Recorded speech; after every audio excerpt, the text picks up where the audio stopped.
And if you look at Akufo-Addo's comment where he says that we need to look at the siting of gas filling stations, it brings to mind what happened after June 3, where after the gas explosion, the filling station fire at Circle, Kwame Nkrumah Circle, the then Minister of Environment, who is actually still the Minister of Environment, went round to close down some filling stations.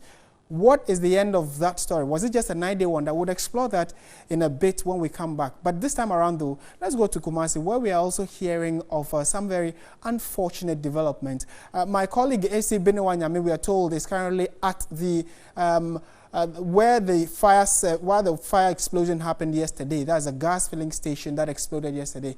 And AC will be joining us in a bit with the latest and also what information he has gathered with regard to the investigation, which we are told has commenced. So, if you can hear me, what can you tell us in terms of information you've gathered? Briefly tell us what the situation is there like, because he has been going around the facility.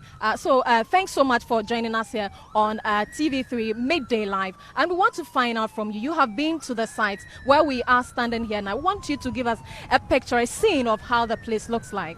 Yeah, actually, for now, you can see the vessels that are passing now. These vessels are the one that we are waiting to enable us to have the transfer of the gas, the remaining gas into this one, and to ensure that we remove every hazard within the premises that will make it safe for anybody to pass by. So as we are here, we are trying to monitor the still existing hazard within the premises, and we are picking up those hazards one after the other. The last one we'll be doing is to transfer the gas in the tanks into another vessel, and that will prevent any other further explosion on this. Well, so you can say that as we stand here, we stand a risk of even another explosion if things are not done on time. Yes, exactly. It's possible because we still have a gas tank buried beneath.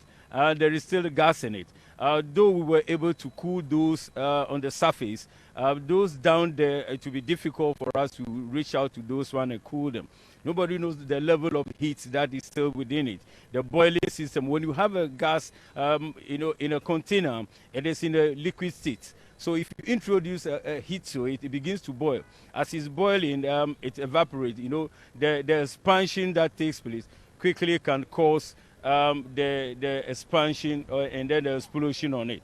So as at now that we are here, if we are not careful, there could be any other explosion that might come from the beneath tanker. As for the one at the surface, we'll be able to reduce it below the temperature that it will not explode. That is why we are not allowing anybody to get close to where it is until we are able to ensure that we have removed every hazard on it. Well, have we been able to establish, as at now, what might have caused the explosion last night? It is difficult, though we initiated the investigation since yesterday. This early morning we followed up. As we are here, we are still investigating, picking up clues that will lead us to what exactly might have caused that fire.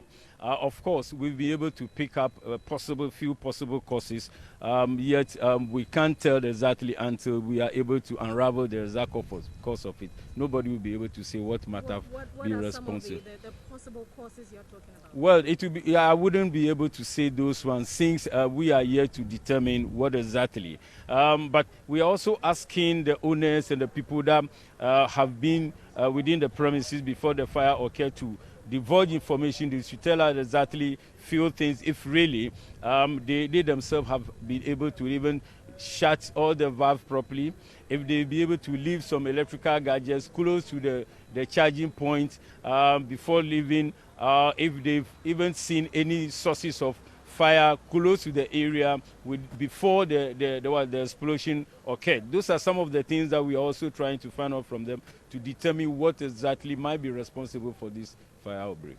Well, all right, so that's my colleague Asiedu-Dartey reporting from the trade fair site where the gas explosion occurred yesterday with the chief fire officer there. So